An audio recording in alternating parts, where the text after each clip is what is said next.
प्रेम से बोलिए प्रिय भक्तगणों, श्री शनि महाराज की जय। नमस्कार प्रिय भक्तगणों, स्वागत है आप सभी का आपके अपने चैनल ज्ञानार्थ में। आप सभी का दिन शुभ और मंगलमय हो। भगवान शनि देव की कृपा आपके और आपके समस्त परिवार पर सर्वदा बनी रहे। शनि देव की कृपा यदि किसी भी साधक पर बन जाती है तो उनके भाग्य के बारे न्यारे हो जाते हैं और दिन दुगना और रात चौगुनी तरक्की होती है और जीवन इस प्रकार चमकने लगता है मानो सूर्य की किरणें जिस तरह सुबह सुबह चमकती है। इस तरह से मनुष्य का जीवन सुगम और सुलभ बन जाता है। जो भी साधक भगवान श्री शनि देव को प्रसन्न कर लेते हैं तो वह जीवन में हर सफलता को प्राप्त करते हैं। तो आइए ध्यान लगाकर रसपान करेंगे न्याय के दाता भगवान शनि महाराज की पावन एवं पुण्य फल देने वाली पौराणिक एवं प्रचलित व्रत कथा, जिसके श्रवण मात्र से साधक की प्रत्येक मनोकामनाएं पूर्ण होती हैं। तो आइए ध्यान लगा के रसपान करेंगे, श्रवण करेंगे महाराज शनि देव की पावन एवं पौराणिक पुण्य फल देने वाली व्रत कथा। एक समय स्वर्गलोक में बड़ा कौन है के प्रश्न के 9 ग्रह में वाद विवाद हो गया। विवाद इतना बढ़ गया कि परस्पर भयंकर युद्ध की स्थिति बन गई। निर्णय के लिए सभी देवता देवराज इंद्र के पास पहुँचे और बोले, हे देवराज, आपको निर्णय करना होगा कि हम में से कौन सा बड़ा है। देवता का प्रश्न सुनकर देवराज इंद्र उलझन में पड़ गए। इंद्र बोले, मैं इस प्रश्न का उत्तर देने में असमर्थ हूँ। हम सभी पृथ्वी लोक में उज्जैनी नगरी में राजा विक्रमादित्य के पास चलते हैं। देवराज इंद्र सहित सभी ग्रह देवता उज्जैनी नगरी पहुँचे। महल में पहुंचकर जब देवताओं ने उनसे अपना प्रश्न पूछा तो राजा विक्रमादित्य भी कुछ देर के लिए परेशान हो उठे, क्योंकि सभी देवता अपनी अपनी शक्तियों के कारण महान थे। किसी को भी छोटा या बड़ा कह देने से उनके क्रोध के प्रकोप से भयंकर हानि पहुंच सकती थी। अचानक राजा विक्रमादित्य को एक उपाय सूझा और उन्होंने विभिन्न धातुओं स्वर्ण, रजत, चांदी, कांसा, ताम्र, तांबा, सीसा, रांगा, जस्ता, अभ्रक व लोहे के 9 आसन बनवाए। धातुओं के गुण के अनुसार सभी आसनों को एक दूसरे के पीछे रखवाकर उन्होंने देवताओं को अपने अपने सिंहासन पर बैठने को कहा। देवताओं के बैठने के बाद राजा विक्रमादित्य ने कहा, आपका निर्णय तो स्वयं हो गया। जो सबसे पहले सिंहासन पर विराजमान है वही सबसे बड़ा है। राजा विक्रमादित्य के निर्णय को सुनकर शनि देव ने सबसे पीछे आसन पर बैठने के कारण अपने को छोटा जानकर क्रोधित होकर कहा, राजा विक्रमादित्य, तुमने मुझे सबसे पीछे बैठाकर मेरा अपमान किया है। तुम मेरी शक्तियों से परिचित नहीं हो, मैं तुम्हारा सर्वनाश कर दूंगा। शनि ने कहा, सूर्य एक राशि पर 1 महीना, चंद्रमा 2.25 दिन, मंगल 1.5 महीने, बुध और शुक्र 1 महीने, बृहस्पति 13 महीने रहते हैं, लेकिन मैं किसी राशि पर 7.5 वर्ष यानी 7.5 तक रहता हूँ।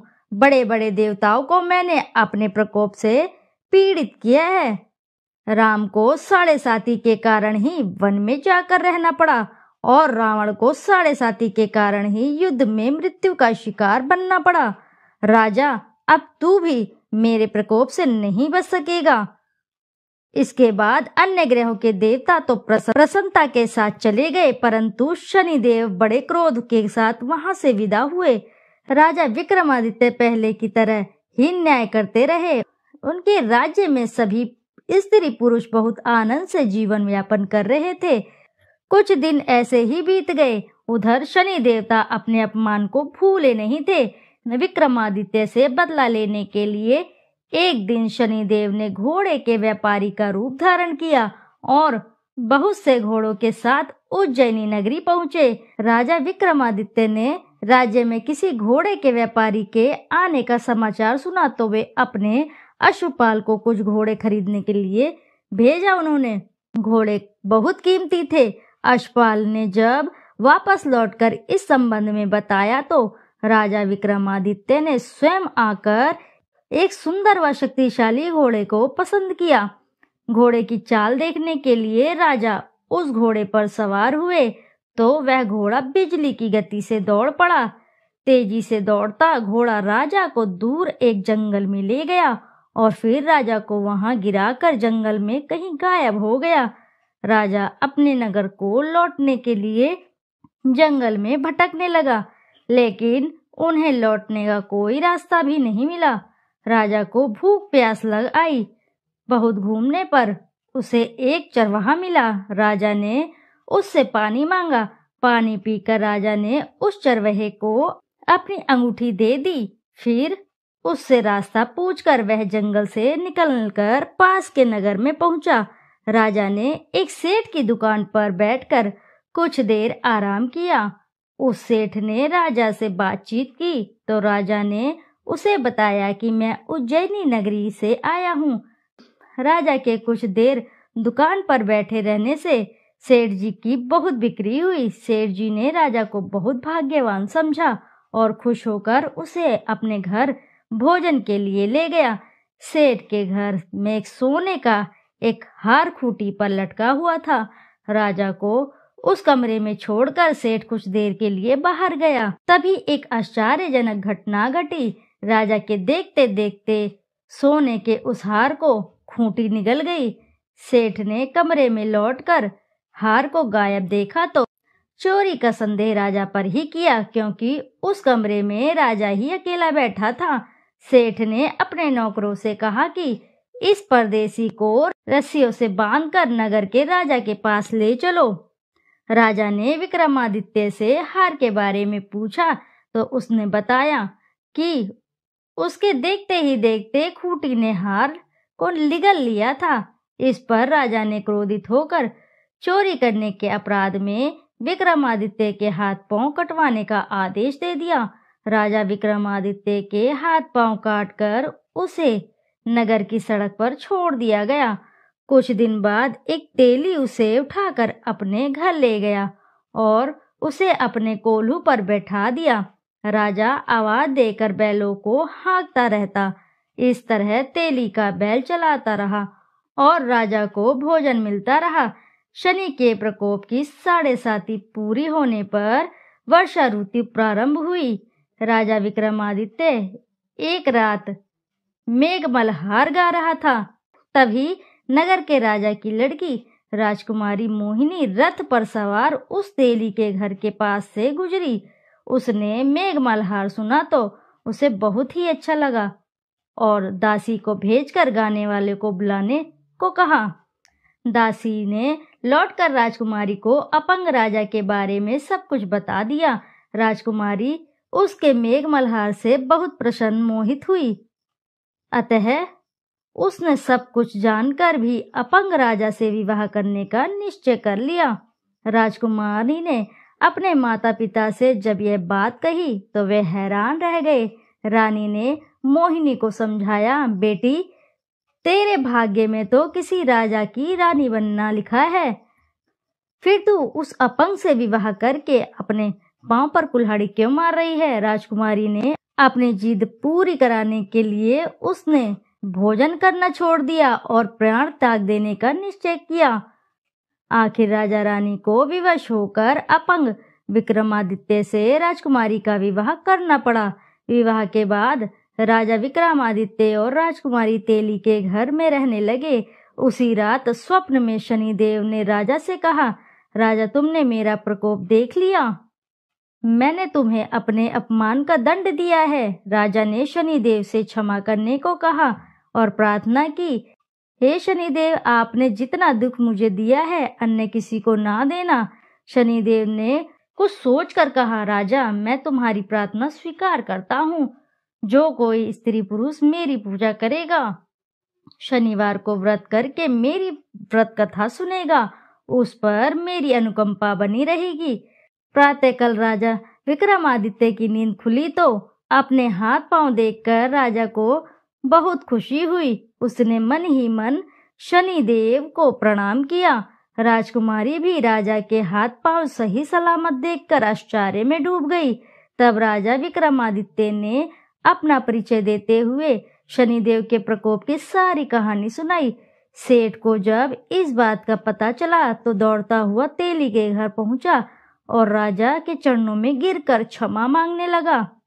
राजा ने उसे क्षमा कर दिया, क्योंकि यह सब तो शनिदेव के प्रकोप के कारण ही हुआ था। सेठ राजा को अपने घर ले गया और उसे भोजन कराया। भोजन करते करते वहां एक आश्चर्यजनक घटना घटी। सबके देखते देखते उस खूंटी ने हार उगल दिया। सेठ जी ने अपनी बेटी का विवाह भी राजा के साथ करवा दिया और बहुत से स्वर्ण आभूषण, धन आदि देकर राजा को विदा किया। राजा विक्रमादित्य राजकुमारी मोहिनी और सेठ की बेटी के साथ उज्जैनी नगरी पहुंचे तो नगरवासियों ने हर्ष से उनका स्वागत किया। अगले दिन राजा विक्रमादित्य ने पूरे राज्य में घोषणा कराई कि शनिदेव सब देवों में सर्वश्रेष्ठ हैं।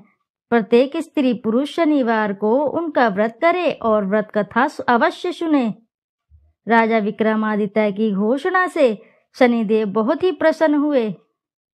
शनिवार का व्रत करने और व्रत कथा सुनने के कारण सभी लोगों की मनोकामनाएं शनिदेव की अनुकंपा से पूरी होने लगी। सभी लोग आनंद पूर्वक रहने लगे। इति शुभम। प्रेम से बोलिए प्रिय भक्तगणों, जय शनि महाराज की। आइए अब करते हैं शनिदेव की आरती। जय जय श्री शनिदेव, भक्तन हितकारी, सूर्यपुत्र प्रभु छाया महतारी। श्याम अंग वक्र दृष्टि चतुर्भुजाधारी, नीलांबर धार नथ गाज की अवसारी। जय जय श्री शनिदेव, श्याम अंग वक्र दृष्टि चतुर्भुजाधारी, नीलांबर धार नथ गज की अवसारी। जय जय श्री शनिदेव, किरीट मुकुट शीश रजित, दीपत है लिलारी, मुक्तन की माला गले शोभित बलिहारी। जय जय श्री शनिदेव, मोदक मिष्ठान पान चढ़त है सुपारी, लोहा तिल तेल उड़द महिषी अति प्यारी। जय जय शनिदेव, जय जय जय श्री शनिदेव। देव दनुज ऋषि मुनि सुमिरत नर नारी, विश्वनाथ धरत ध्यान शरण है तुम्हारी। जय जय श्री शनिदेव, भक्तन हितकारी। प्रिय भक्तगणों, जोर से बोलिए एक बार जय श्री शनि महाराज की। श्रोताओं, यदि आपको वीडियो अच्छी लगी है तो वीडियो जरूर लाइक करें, साथ ही अपने प्यारे से कमेंट में एक बार जरूर लिख दें जय श्री शनि महाराज की। फिर मिलते हैं आपसे ऐसी किसी नई कथा कहानी में। जब तक के लिए नमस्कार श्रोताओं।